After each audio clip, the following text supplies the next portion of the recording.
ପିଲାମାନେ ଆଜି ଆମେ ବୁଲବୁଲ ସିରିଜର ଆଉ ଏକ ଗପ ଜାଣିବା। ଗପଟିର ନାମ ହେଲା କୃତଘ୍ନ କାଠୁରିଆ। ବହୁଦିନ ତଳର କଥା, ଗୋଟିଏ ଜଙ୍ଗଲ ପାଖରେ ଜଣେ କାଠୁରିଆ ରହୁଥିଲା। ଦିନେ ସେ ଜଙ୍ଗଲକୁ କାଠ କାଟିବାକୁ ଗଲା। ସେ ଗୋଟିଏ କୁରାଢ଼ୀ ସାଥିରେ ନେଲା, କିନ୍ତୁ କୁରାଢ଼ୀରେ ବେଣ୍ଟ ନଥିଲା। କାଠୁରିଆ ଏଥିପାଇଁ ବହୁତ ଦୁଃଖିତ ହେଲା। ଗୋଟିଏ ଓକ୍ ଗଛ ତାକୁ ପଚାରିଲା, ତମେ ଏତେ ଦୁଃଖୀ କାହିଁକି? କାଠୁରିଆ ଉତ୍ତର ଦେଲା, ମୋ କୁରାଢ଼ୀରେ ବେଣ୍ଟ ନାହିଁ। ବେଣ୍ଟ ବନେଇବା ପାଇଁ ମୋତେ ଖଣ୍ଡେ କାଠ ଦରକାର।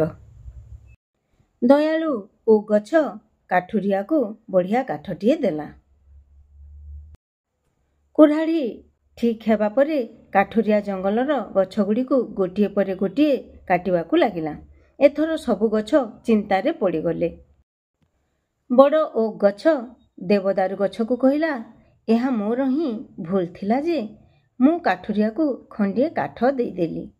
ଯଦି ମୁଁ କାଠ ଦେଇନଥାନ୍ତି, ତେବେ ନା କାଠୁରିଆ ବେଣ୍ଟ ତିଆରି କରିପାରିଥାନ୍ତା, ନା ଆଉ ସେ ଆମକୁ କାଟି ପାରିଥାନ୍ତା। ଆମେ ବହୁ ବର୍ଷ ଧରି ଏହି ଜଙ୍ଗଲରେ ରହିଥାନ୍ତୁ। ଓକ୍ ଗଛଟି ନିଜର ଭୁଲ ଲାଗି ପଶ୍ଚାତାପ କଲା, କିନ୍ତୁ କାଠୁରିଆଟି କୃତଘ୍ନ ହୋଇ ଓକ୍ ଗଛ ପ୍ରତି ବିଶ୍ୱାସଘାତକତା କଲା। ପିଲାମାନେ, ଆମେ ଏଥିରୁ ଜାଣିଲୁ ଯେ କାହା ପ୍ରତି ଆମେ ବିଶ୍ୱାସଘାତକତା କରିବା ନାହିଁ, ଗଛ ମଧ୍ୟ ଆମେ କାଟିବା ନାହିଁ, ଜଙ୍ଗଲ ସୁରକ୍ଷା କରିବା। ଜଙ୍ଗଲ ସୁରକ୍ଷା ଆଉ ଗଛର ରକ୍ଷା ହିଁ ଆମର ଜୀବନକୁ ସୁସ୍ଥ ସୁନ୍ଦର କରି ଗଢ଼ି ତୋଳିଥାଏ। ଧନ୍ୟବାଦ।